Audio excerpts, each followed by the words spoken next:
Welcome back to this week's episode of Plead Your Case. I'm your host, Seth Adams. For this episode, we're going to be talking about the NFL and its big Super Bowl coming up this weekend. We got the two number one seeds going at it in Arizona. Also, for the NBA, we're going to be talking about LeBron and his whole legacy with him about to beat the all-time points record in the NBA, and also the big Kyrie Irving trade. We got a lot to talk about, so you know what to do. Time to sit back, relax. It's time to plead your case.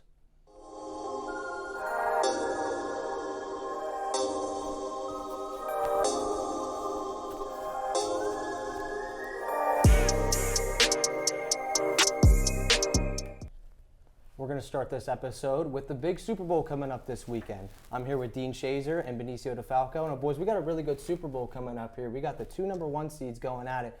We're going to throw it to you first, Benny. What are some of the strengths and weaknesses that this Eagles team has been?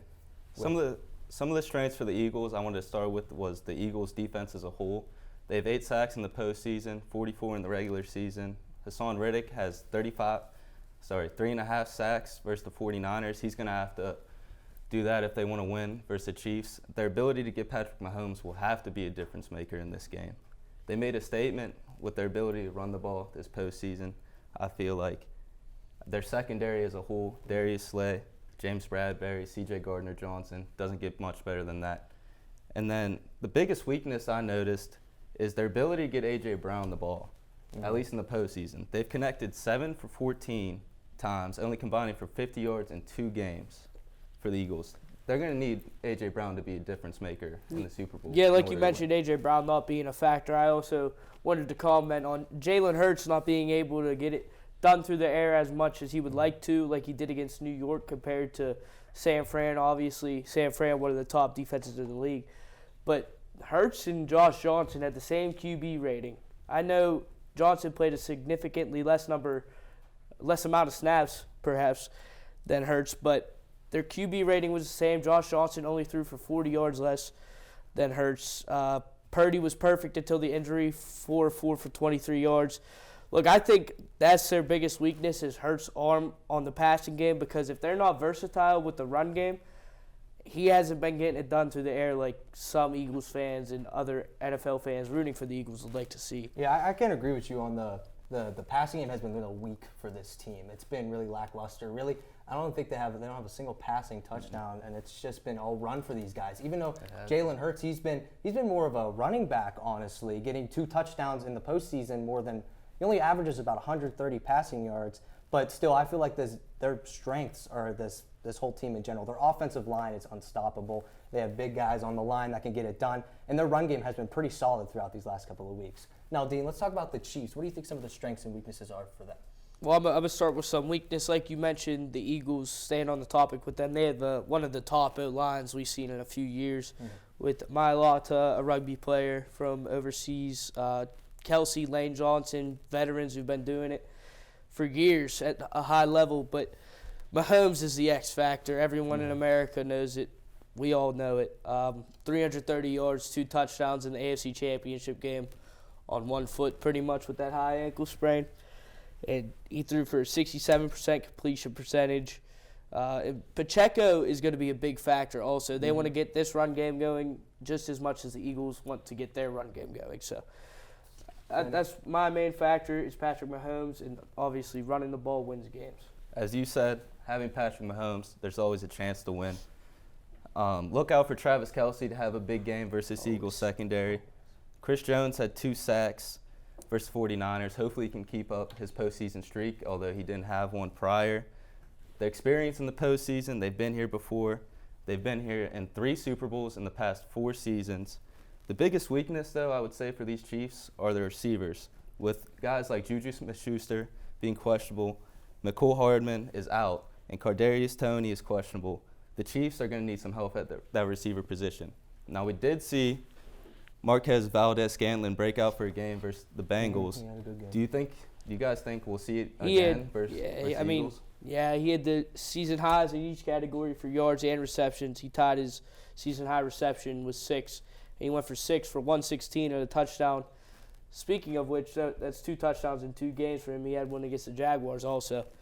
But I think I could see him going off for about 50 yards. Not like he did last week, but just the way that offense works, they're going to get Scott more involved in the Super Bowl. It's just how things are going to go.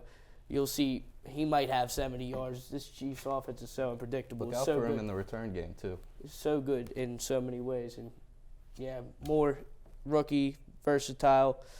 But Chiefs' third Super Bowl in 4 years, too. Experience is going to help in this one. It's really hard to beat these Chiefs, who have really been unstoppable these last 5 years, man. They're contenders every year. Travis Kelce is one of the, if not one of the best tight ends ever to do it. He's been honestly carrying this offense with Patrick Mahomes, them together. They've just been unstoppable. But the only thing I could say is the injuries that have been going on with the Chiefs. They have had a lot of injuries in the wide receiver position. So it's going to be hard for Mahomes to find a lot of guys to get the ball to. So they might have to rely more on a rushing offense this week. It's going to be a real battle of the offenses. Do you guys think so? Like you said, sorry about the offense, but L'Jarius Sneed also in concussion protocol for the Chiefs. On the defense. Injuries.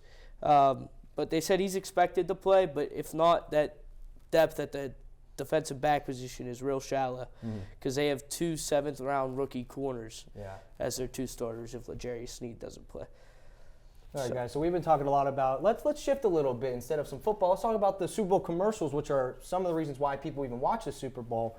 What are you guys looking forward to? Like, what Super Bowl, what brand, what commercial are you looking for? Benny, we'll start with you.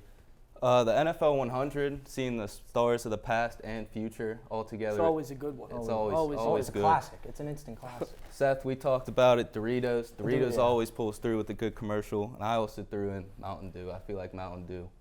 My sleeper is the M&Ms. I love the one with Danny DeVito last year. Yeah. I mean, the guy's shaped like an M&M. Legend. He's a living M&M. We gotta love Danny DeVito. Who doesn't? But I don't know what they're doing this year. Are they going to put the M&Ms in the commercial? I don't know. I saw a report that they might not. But I love the M&M commercials. Hope they bring a good one back. DeVito, I'd love to see you.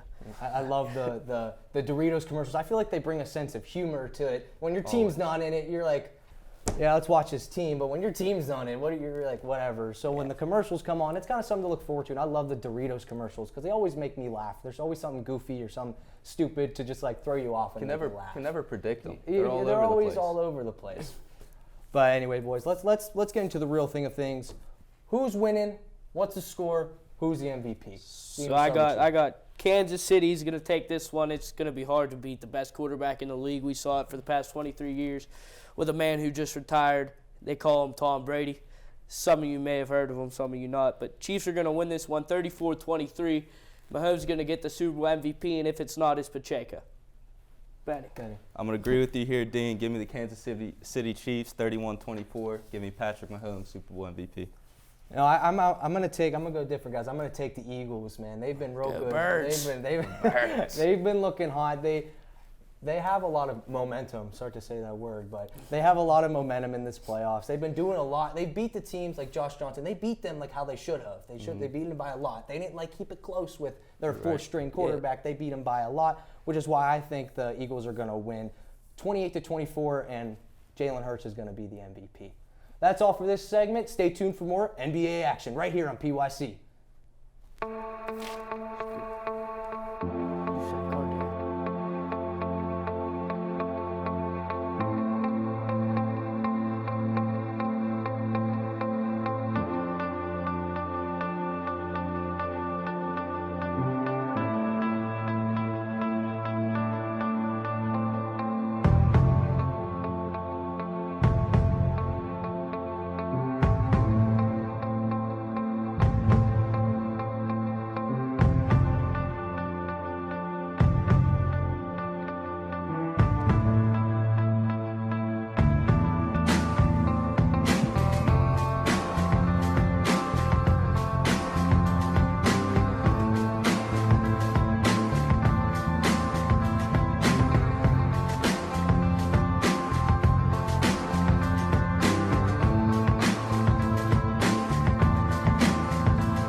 Lots of trades happening in the NBA this week, but we got a real big one with Kyrie Irving heading over to the Mavericks. Now, boys, we got a lot to talk about with this big trade happening.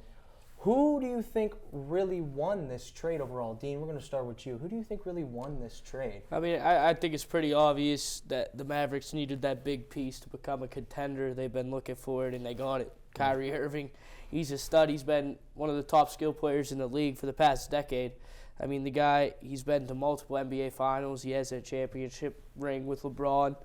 But the trade overall, the Nets get back Spencer Dinwiddie. They get Dorian Finney-Smith and 2 second-round picks, but they're 4 years from now. One in 2027, one in 2029, and then also have a first-round pick in 2029. So I think it's clear-cut that the Mavericks won this right now, unless the Nets have a 14-year-old prospect they're scouting 6 years in advance that they know is going to become a stud. But I'm not really sure. The Mavs won, in my opinion, overall. Clear-cut. What about you? Dan? Yeah, I got the Mavs as a clear-cut I don't clear-cut winner here. I would say this isn't an awful trade, though, for the Nets. I do think they get some decent pieces as well. Spencer Dinwiddie, he's a solid role player. He averaged 17.7 along with 5 assists this season. He's not awful. And then Dorian Finney-Smith off the bench he'll be average. But the 2029 first-round pick and the 2029 second-round pick interest me a little bit. But it all depends on Luka, though, and his future on the Mavericks, because how high that pick will be. Well, if you look at their starting 5, so now we got Kyrie at the 1, I assume. Point guard is his natural position. Probably going to bump Luka down to the 3, maybe put Christian Wood or Tim Hardaway Jr. in at the 2 spot.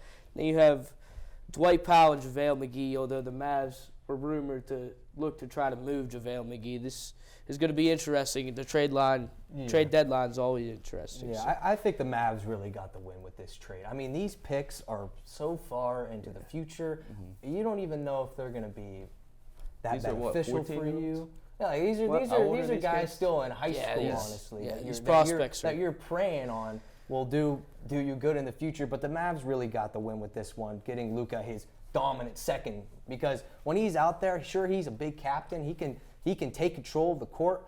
But when they played the Pelicans not too long ago, Luka got injured and had to come out for the game, and the team really fell apart. They really fell apart. I feel like if they get another guy that'll help them out in the long run, it'll be more open for play, Stability. Yeah, absolutely.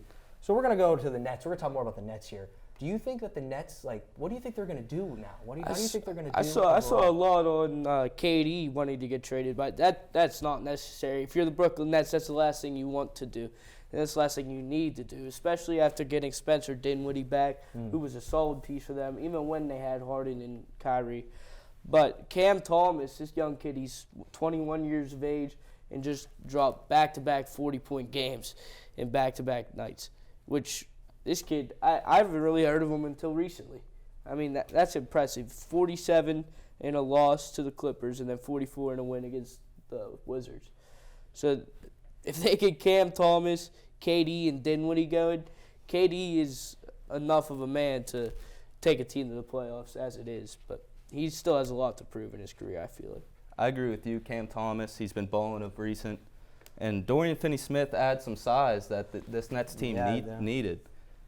The Nets really don't have a bad lineup despite this trade, like you said. And I think if Kevin Durant steps in, they're still a playoff team. Yeah, they're both solid. There's still some solid teams. They're not elite right now, but there's still solid teams that have a foundation to build on. They're both 5th and 6th, I think, in the East and the West. So they really have some hope to get higher in the rankings for the playoffs. But guys, do you think there's going to be any more superstar trades that are going to happen? Well, I've seen some. Fred VanVleet and Anunoby are trying an open market in Toronto right now. There's a lot of rumors of the Lakers and the Clippers, both LA markets, looking into them. The Timberwolves need another piece after that rough trade when they kind of got outworked in that trade where they got Rudy Gobert. I apologize.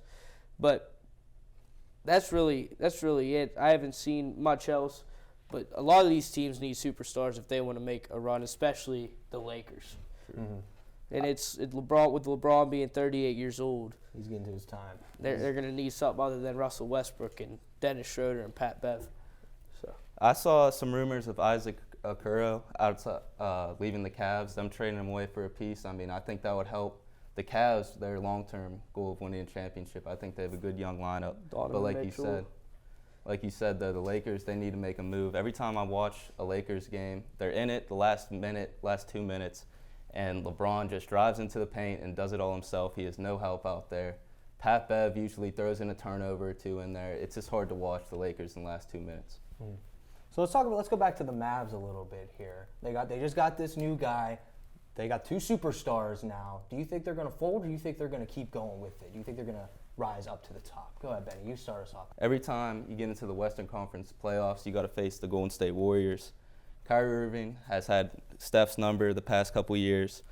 This is a team last year who fell short to the Warriors in the Western Conference Finals. See, I wouldn't say he so much has Steph's number. Let's not forget that LeBron had a big part in having Steph's number as well. But like you said, Kyrie is one of the top point guards, averaging 27, 5, and 5 this year, only through 40 games played. But Steph's number, that's a little far-fetched. He's the best point guard in the league. Keep in mind, though, with Steph being injured now, too. The Warriors are still finding ways to get it done. But the Mavs are a team last year without Kyrie and all these trades they made that made the Western Conference Finals. Who's to say they can't make the championship? I'm just saying Stephen Curry is a tough feat to go through in the Western Conference Finals. Yes. And to be fair, the Warriors had Luka and Co number during that finals or Western Conference Finals. So, and we've seen examples throughout the league where superstars on top of superstars don't work out at teams such as the Nets with Irving, Harden, and KD, which was kind of pathetic. That might be the biggest disappointment. But yeah, that was one of the worst big threes the NBA has ever seen. But all right, guys, we did a lot of talking about the NBA, but we're going to stay on the NBA when we talk about LeBron and him about to beat the NBA all-time scoring record. So don't go anywhere. We got some more NBA to talk about. You're watching WCTV, where we aim to bring you the best local coverage of what you care about most. Everything from local businesses to hometown sports and the latest weather. We're keeping up to date with what you need to know about issues that affect our campus and our community. We're telling the stories that matter, celebrating our past, our future, and our potential. So tune in for all the latest buzz right here on WCTV Channel 14, Waynesburg. LeBron is 36 points away from beating all-time scoring record by Kareem Abdul-Jabbar, and this is such a big achievement. Benny, we're going to start with you. How big of an achievement really is this for LeBron? I mean, this is massive for LeBron. This record has stood for 38 years and counting. I mean, LeBron did in pretty much 150 less games. With this, LeBron would be first in points, fourth in assists, and 32nd in rebounds. He's a 4-time MVP, 4-time champion, 4-time Finals MVP to go along with that. And he's the only player to have 30,000 points, 10,000 assists, 10,000 rebounds. I think that alone makes him the greatest player of all time. I think it's a big achievement for LeBron. Yeah, let's settle down with the greatest player of all time. That's a different topic. But LeBron's legacy can't be argued anymore. He has solidified his number 2 spot in the greatest player of all time debate. This guy has been doing what he's been doing right now for 2 decades. He's played in 2 different eras of basketball, although I think him in his later years, his early 30s, in 2016 and 2018 were the 2 best versions of LeBron. In 2016, we saw this guy average a triple-double throughout the finals, and in 2018 with one of the worst Cavaliers teams I've ever seen, without LeBron James, it was one of the worst teams on paper. Might be worse than 9 and 73 76ers team. He averaged 35 points in those finals against the dominant Dubs, the Warriors. But yeah, his legacy can no longer be argued. Like you said, it's one of the greatest feats in all of sports. It's someone passing Barry Bonds' home run record, someone passing Wayne Gretzky's most goals scored record. It doesn't happen on occasion. This is a huge achievement, gentlemen. It's literally, it's making history. And the fact that he did it in almost 100 games and less, and the man is practically an old man in the NBA league. 38 years old, he's still balling out. So it's still a huge achievement for LeBron, and it's really just almost shortening the gap between the 2 argument between Jordan and LeBron. Let's talk about that now, boys. We got the big debate that goes on between LeBron and Jordan. Who is the GOAT? Who is the GOAT? Who is the greatest of all time? Do you think this achievement by him really like slims it down a bit, or do you really think it's not that big of a deal? Well, he said his thoughts already. LeBron James is his greatest of all time, but I'll give you some counterparts to why he's not. Jordan is 6 for 6. Everyone knows that. LeBron's 4 and 6. Yeah, he made more finals, but Jordan has never lost a finals. And Jordan averaged more points per minute, more points per game in the finals and in regular season. He had more steals in 300 less games. So, I mean, LeBron, although he has phenomenal stats with the steal category and the block, more assists, more rebounds, his longevity makes LeBron in this conversation. If LeBron had played the same amount of games as Jordan has, it wouldn't be as close as it is, not nearly. What are your thoughts, Benny? Well, are we going to act like these finals were easy for LeBron? Whoever These said losses that? were- Whoever said that? These No are one ever tough said that. losses. No one said that. I mean, the big three Spurs, He they're lost to loaded. Dirk Nowitzki. That was his first He lost year- to Dirk Nowitzki. his first year with Miami in that big three. 2011, he had 8 points in Game 4, and he played 45 out of 48 minutes and First- lost to Dirk Nowitzki in First 6 season games. in Miami. With D. Then- Wade and Chris Bosh. He played the greatest team ever, the Golden State Warriors, 73-9. And then we have the loaded KD Warriors. Yeah, and he didn't really stand a chance in those finals. Exactly. Finals They're weren't really low. close. Exactly. You're proving the point. He didn't stand a chance. He didn't stand a chance. Yeah, exactly. But you're Every taking it away. finals He- Jordan was in, he stood a chance, and he won all of them. 6 for 6. And we acting like LeBron had the same help as Michael Jordan as well. He had Kyrie Irving and Kevin Love 2007. for 2 years. Nobody. 2018. 16, Nobody. 17.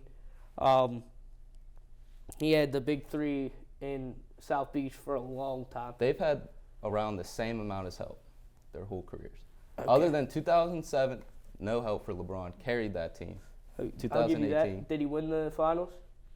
What more? Swept. What more can he So do? he got what more can he swept. do? Guys, we're talking about the big NBA Finals here. Like, how important do you think this is compared to the regular season? Sure, you can be an amazing player and not be able to make the Lakers are not doing very hot. Yeah, right the now. They still got Lakers are LeBron. going to need a lot of help. Yeah. So, are the NBA Finals really a big impact on how well like one player is? Sure, they can be in like undefeated in the an NBA Final, but how much does this really impact the GOAT status of it? It's a big stat, obviously, but if you It's lead, the biggest stat. if you lead in more points, The biggest. more assists, more rebounds, and more steals, more blocks, what more can you say? How can you say Michael Jordan's better than this player? if You want to he's know why better he in has all more those points? categories? Because he played 5 more years. And Jordan, like I said, averaged more points per minute and more points per game through the regular season and through the playoffs. LeBron's ability to play this long just That's continues impressive. to prove. That's He's impressive. 38 years old. He's an His old Jordan Jordan also doesn't have the same frame LeBron does.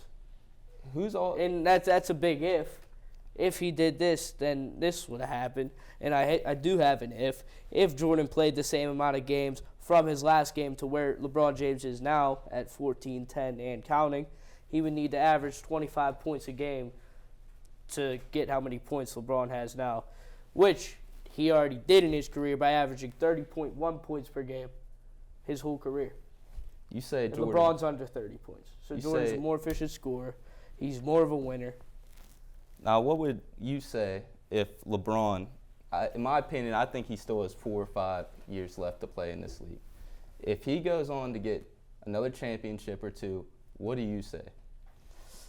Do you still stand the same? That's a big if. Do you We still- don't. I don't know. I don't know what I'll say. I don't know what my brain is gonna think in 5 years from now. But I'm talking right now.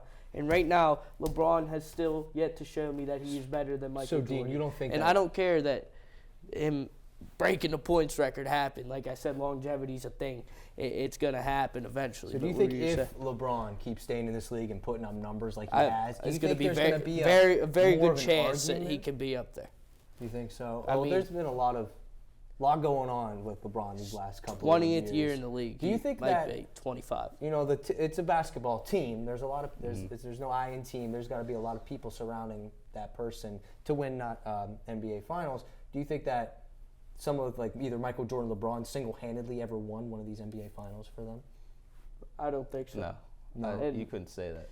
But I'd say they were both though compared to the other players on the team. I'd say they were both the biggest parts in that. They were definitely both the biggest parts, but there's no way you can say a player. In 2016, player. without LeBron, what gives Kyrie that chance to hit that 3 against Curry? And in the 90s, what gives Pippen and Rodman that extra step over some of these bad teams who did bad things to these men when they went to the lane? I mean, the Pistons had a whole scheme against Jordan. Yeah. Kill the dude when he gets to the paint. And I don't care what happens. Get a tech, we throw fists. That's the mentality they had in 90s basketball. And without Jordan being there, Pippen and Rodman, they were bad dudes too, but it doesn't get done. And that's the same with all the LeBron teams. None of those teams come close without LeBron, especially the 07 and 18 Cavs. Give credit where credit's due, but absolutely. They're 2 great basketball players, the best 2 we've ever seen play. I wish I got a chance to watch Jordan live, but like I said, I don't think there's any comparison that your list, any other reason that your list should be Jordan 1 and LeBron 2. Great discussion, boys. It's been great to have you guys on the show today. Thank you for tuning in to this week's episode of PYC. Come back every week for more sports content right here on WCTV.